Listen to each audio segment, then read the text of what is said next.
I'm making bacon coated with all-purpose flour. I'm going to make half in a skillet on the stovetop and half in the oven and see which I like best. So I'm just coating the bacon with the flour right now, and I'm going to leave it sit for about 5 minutes to absorb some of the flour. I'm not adding any seasonings at all. I am going to coat the skillet with some non-stick spray because I am using the flour. And I'm not adding any seasonings just simply because I want my bacon to taste like bacon, and I don't think it needs anything else.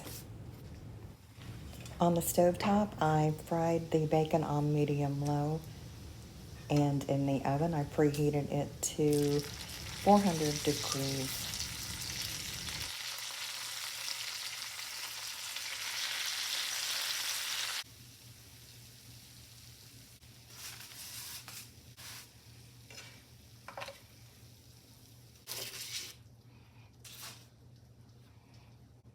And this is the skillet method.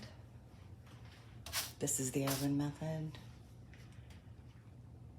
They finished cooking about the same time, and I think I left the oven method in there a minute or two more than I wanted, but they're both very crisp.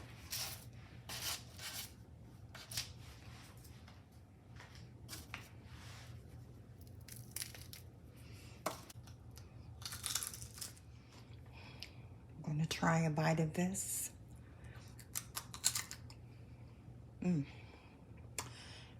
Very good. Skillet side.